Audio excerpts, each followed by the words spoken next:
Good evening, everyone. How are we doing tonight? Yeah? We're really happy to have you here. I'm Hillary Trudell. I'm the executive producer of the Yarn Storytelling. We're so excited to be partnering with the Clinton School of Public Service tonight to be having our second show ever in Little Rock. And this is the first show that's going to be about mental and emotional health. It's called Headstrong, and we're really excited to have you here.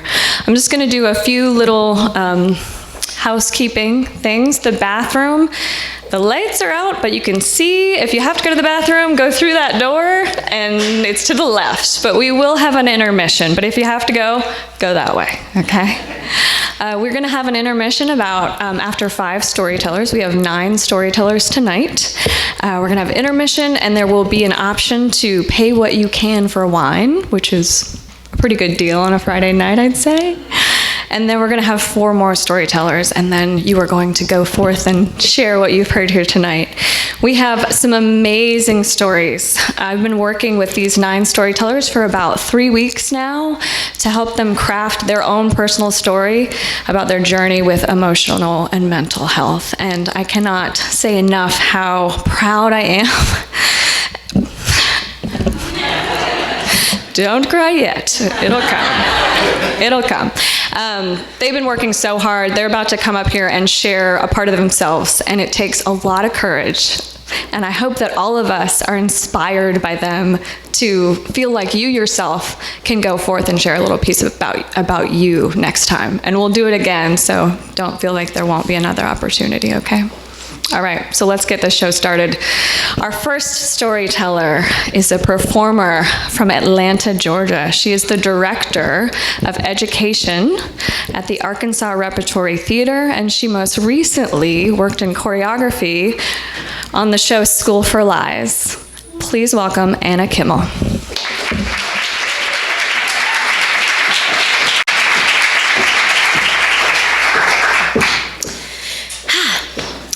I am 135 pounds, and I am a junior in college pursuing a degree in musical theater.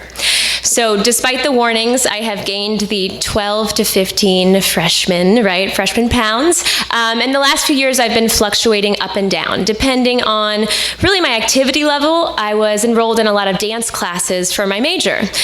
And as far as theater is concerned, I didn't really feel like I was on par with my peers at this time. Everyone was very confident auditioning, and I was not confident auditioning. And they were excited about auditioning, and I, for those reasons, was not excited about auditioning. And so I didn't book a lot of work, either at school or professionally. And felt behind, but the summer after my sophomore year of college, I booked my first professional gig at a wonderful theater in North Carolina, and I spent 4 months living and breathing theater, and I got a couple roles, and I was feeling a lot better about where I was in the industry. And the last 2 days of my contract, a friend of mine came up to me, and he said, "Why are you wearing those baggy clothes? Is it to hide all the weight you've gained?"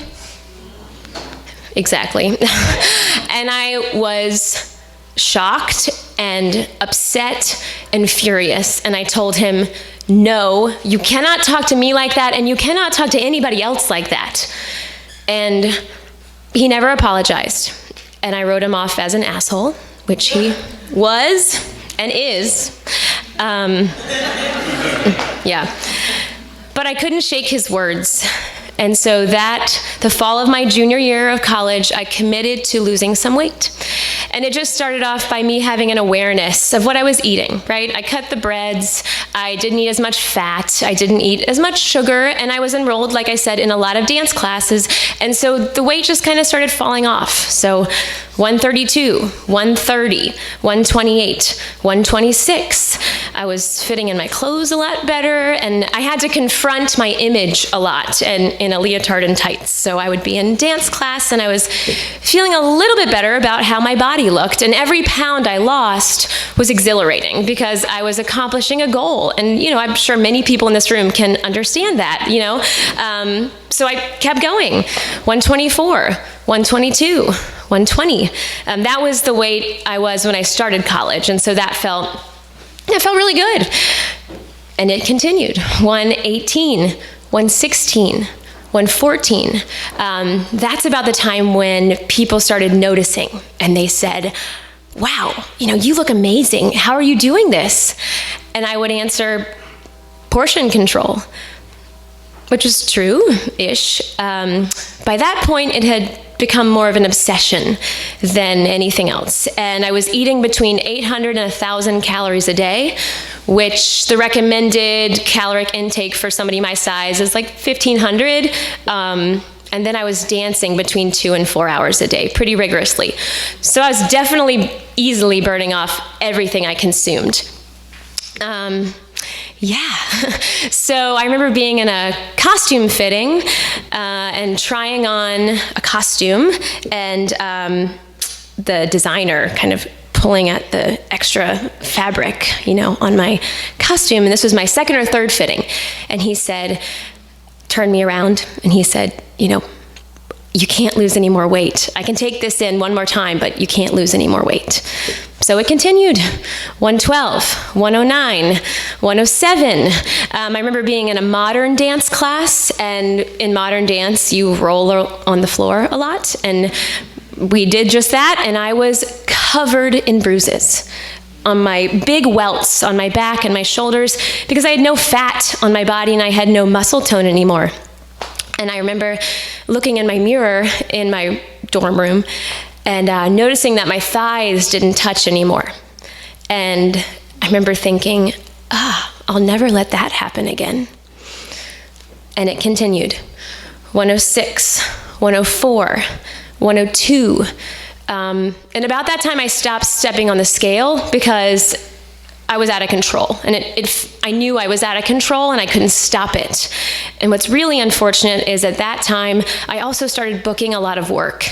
So I started getting the roles that I had wanted. I booked a summer in Colorado, and I booked Audrey in Little Shop and Rapunzel and Into the Woods. And it was, of course, to me, related to my weight loss. My success was because of my weight loss.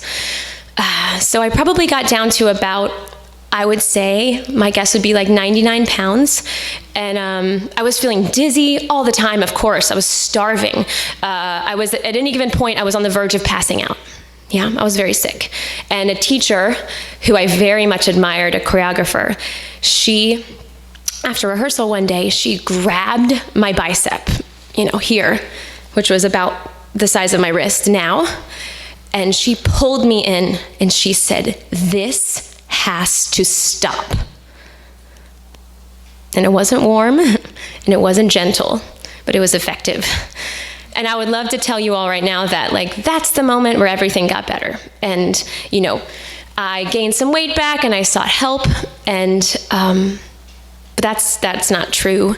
I struggled with anorexia for the next 8 years because in my mind, I thought I looked really good at about 103 pounds.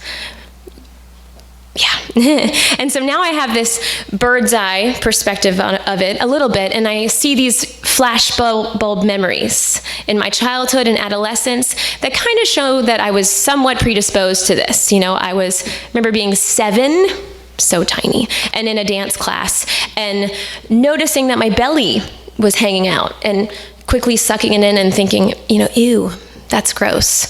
Or grandma saying, "Don't get any more dessert." And then just at college, being surrounded by a group of people who were very obsessed with how they looked and what they weighed, and having that language sort of swirling around me, sentences like, "Oh, I have a big audition and I have to lose that weight," or "I'm fasting before opening so I can fit in my costume." It's really infectious, and it's really hard to rise above that when you're in it. So now I am a teacher, and I teach dance and theater, and I talk to students ages 5 to about age 80 about their bodies and how they are instruments for expression. And of course, if people are wanting to pursue theater or dance professionally, your type is a part of it, what kind of characters you're going to play. But I'm very, very cautious about how I talk about it, because I want you to feel empowered and celebrate, what your body can do over what it looks like. So So I'll leave you all with some lyrics from one of my favorite musical theater composers, which is appropriate, Stephen Sondheim. This is a lyric from Into the Woods, and it's a caution to just take mind and know that your language can help shape someone else's reality, for better or for worse. Careful the things you say, children will listen. Careful the things you do, children will see and learn. Thank you.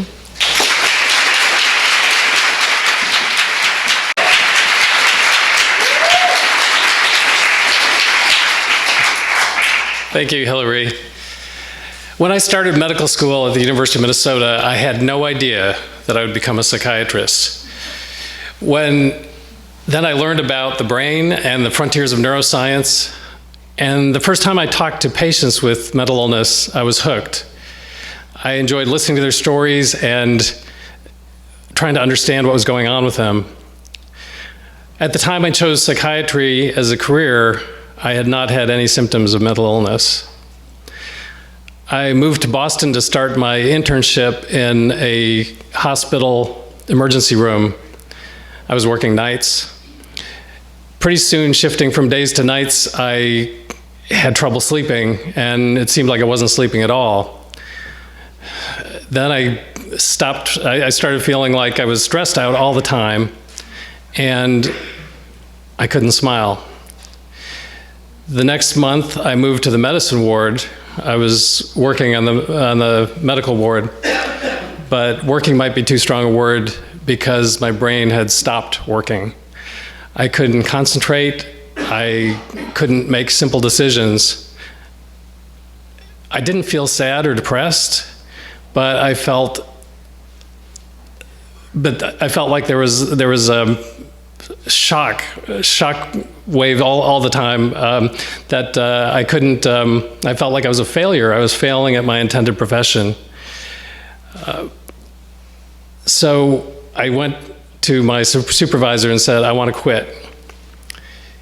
He said, Rick, you're depressed, and go see a psychiatrist in your training program.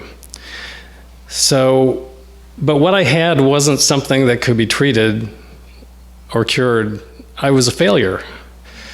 So I went home before going to see the psychiatrist, and it just sort of hit me. I was quitting my job.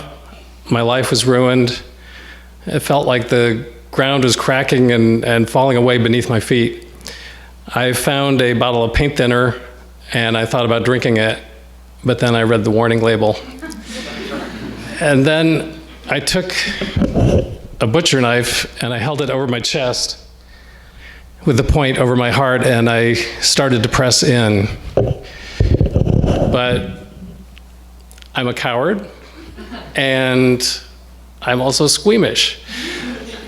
But I think what really saved me was that in the depths of my depression, I knew I would fail at anything I attempted. So I just gave up. I went to see the psychiatrist, and after a few questions, he said, Rick, you're depressed. And then he asked, almost as an afterthought, you're not having any thoughts of suicide, are you? I said, well, maybe a little. I did not want to tell this man who would become a supervisor, a colleague, how bad off I was. I was ashamed. So he gave me a prescription for antidepressant and sent me home. My family wanted to intervene, and so their idea was my dad would fly out from Minneapolis and talk some sense back into me and get me back to work. So when he saw me, he realized I needed more help than he could provide. And the next plan B was that, well, let's take Rick back to Minneapolis, where his psychiatry advisor is, and he'll talk some sense into him. In the next day, waiting to fly back to Minneapolis, my thinking went from clouded to bizarre. I thought I had killed a patient, and I thought the police were after me as a result. So we get to the airport the next night, and I'm thinking, the police are supposed to come and pick me up, and this plane shouldn't take off because I need to be arrested. But we got on the plane took off. So then I became convinced the plane was going to crash. And I kept saying it to my father sitting next to me, poor guy. And then by the time we landed in Minneapolis, it was like the world had come apart. And I thought there had been a nuclear war, and I thought I was the cause. So the next day when we got in to see my former advisor, he walked me straight down the hall to the locked psychiatric unit. I spent 2.5 months there, accompanied by a sitter on suicide watch. They gave me some medications that caused more side effects than benefit. And then finally they offered me electroconvulsive therapy, sometimes known as shock therapy. You've seen One Flew Over the Cuckoo's Nest. But it's much better these days, and I said, I'm going to try anything at this point. So after the first treatment, I knew it was going to work. I felt my mood lift a bit, I felt more energy, and I had hope. So after 6 more treatments, I was doing well. I got out of the hospital. All I wanted to do was get back to Boston and resume my training.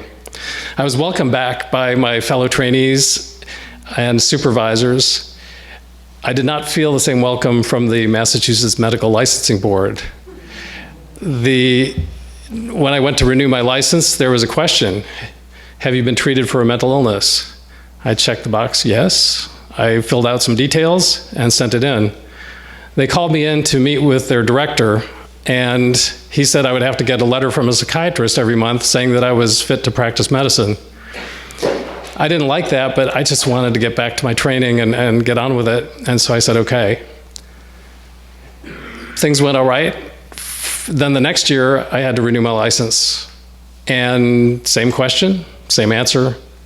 This time, they called me into a meeting of the full board, the licensing board, and it was in a imposing room in a downtown Boston government building. I sat there for hours waiting for my case to be heard, and finally they called me up. The chair of the board, a woman, an attorney, said to me, Dr. Owen, if you had had the flu instead of major depression, would you be here today? I said no, and my license was granted with no more supervision. So that's a happy ending to the story, right? But for a long time, I couldn't tell anybody about my illness. I kept it hidden. After more than 10 years had passed, I started telling my closest friends about what had happened. I became more comfortable telling people after I joined the board of NAMI Arkansas, an organization that fights stigma. There, telling my story was expected and encouraged. I've been very lucky in my life. Although I have bipolar disorder, I have had excellent health care, I've had insurance to pay for that care, and I've had a supportive family.